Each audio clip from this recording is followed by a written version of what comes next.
Not a ton to talk about here, Adam, but didn't want to leave people hanging, so we're going to go ahead and we're going to power through a few minutes for everyone here. What you call not a ton to talk about, I will call an NBA player getting banned for life for betting. So you know what? Let's just start right there, right?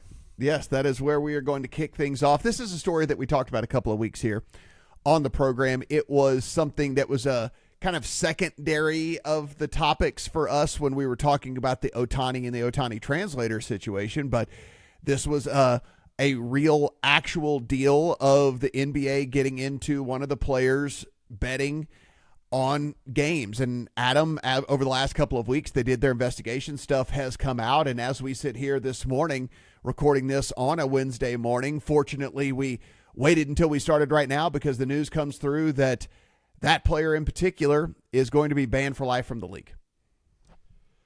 Jontay Porter has received a lifetime ban from the NBA for gambling violations. And considering this news just broke, I'm not going to try to snow you and pretend like I know it off the top of my head.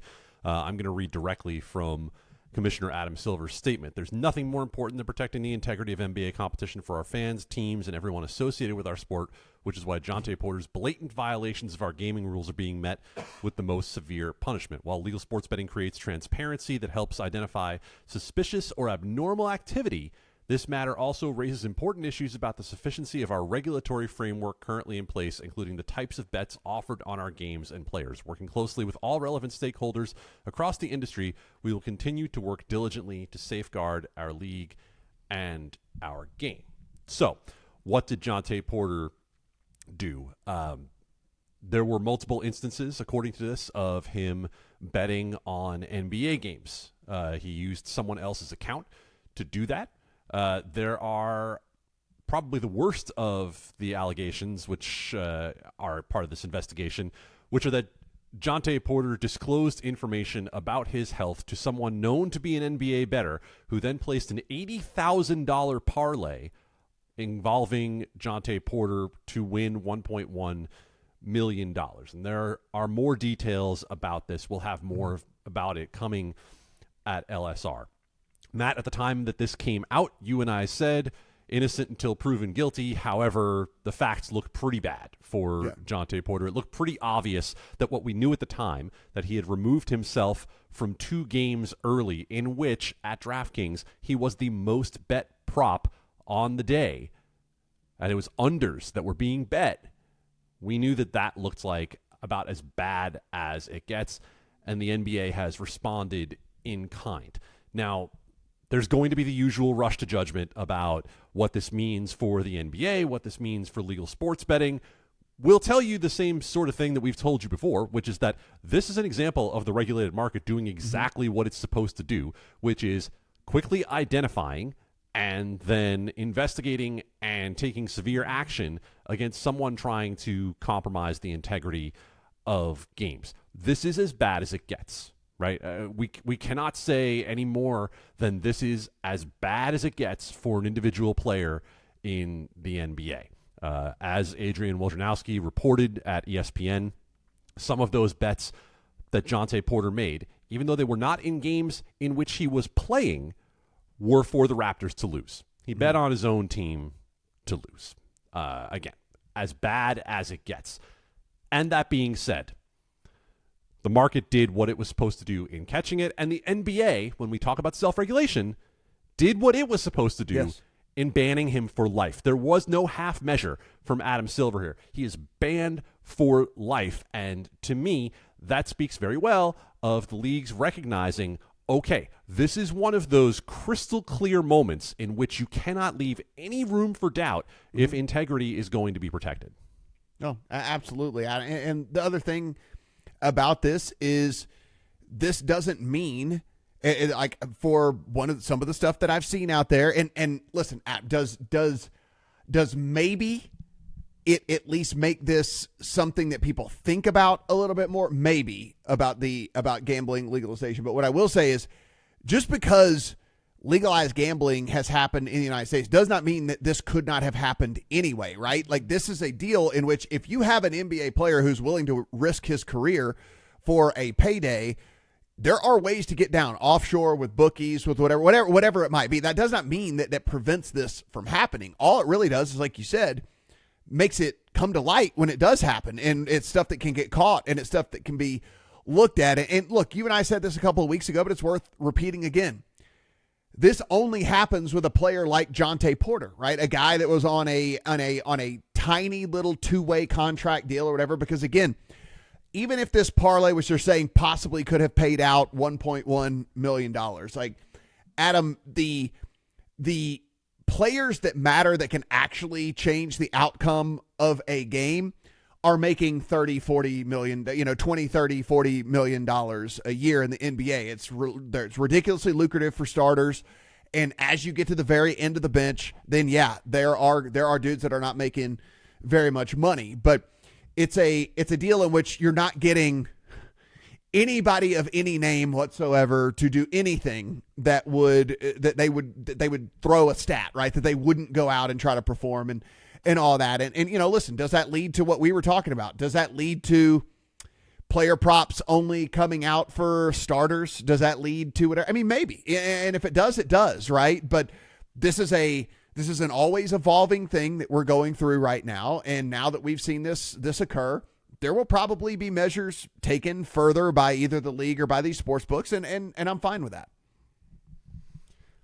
I understand where Adam Silver was coming from in the lifetime ban. Where I don't understand where Adam Silver is coming from. And this, you talk about measures that can be taken, Matt.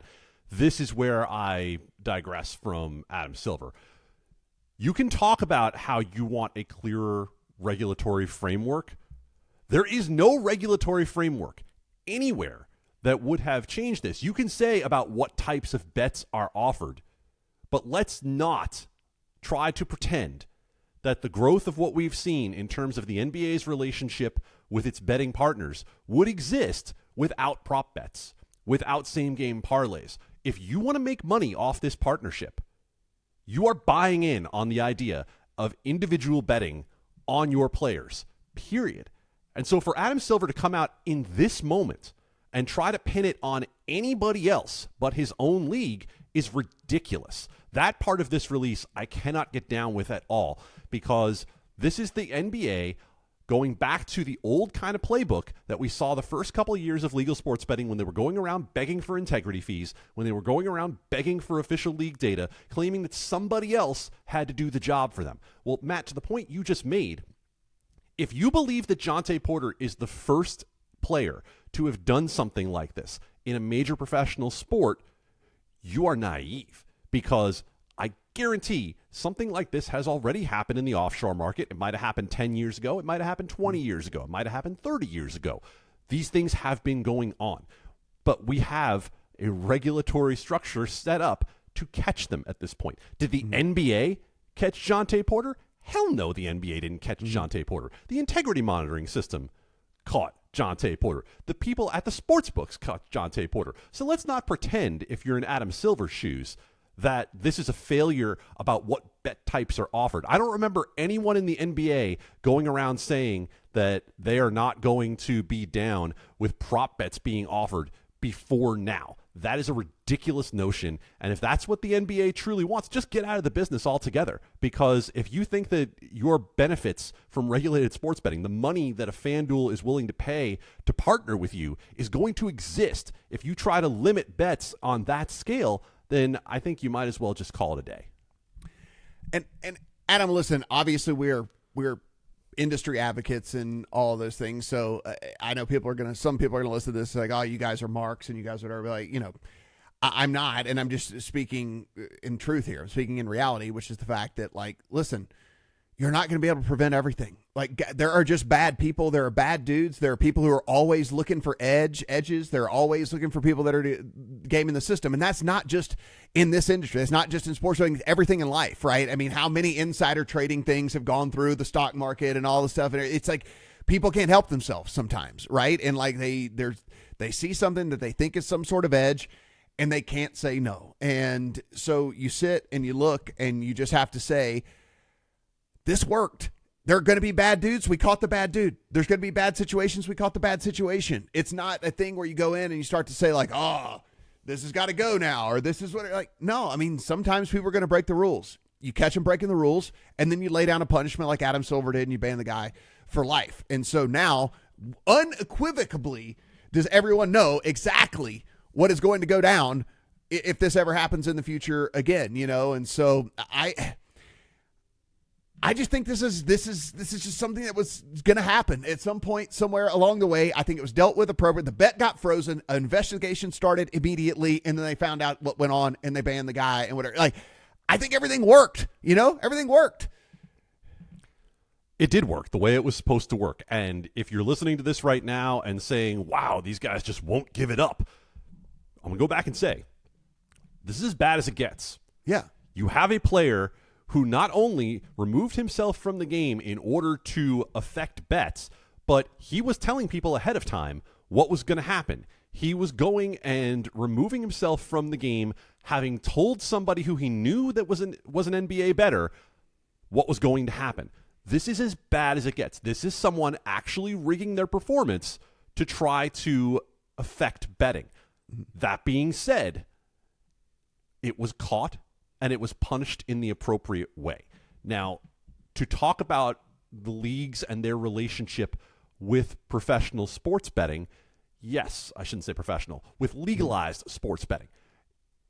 If we talk about those relationships and the need to balance self-regulation with regulation from states and potentially some regulation at the federal level, depending on what they decide to do, that is a real discussion that can be had about the right way to balance this. And like you said, Matt, if it comes down to who bets are offered on, what limits are available on certain players, whatever the case might be, the league has its policy. The integrity monitoring services are enforcing it. And in this case, it worked. Mm-hmm. And if it leads to some level of changes, that's completely understandable. Yeah, so be it. I'm fine with that. I'm right there with you, Matt, that if there are changes that need to happen, then that's fine. Adam Silver coming out and saying we need to look at what bet types are offered is not a reasonable starting point for that discussion. It's not.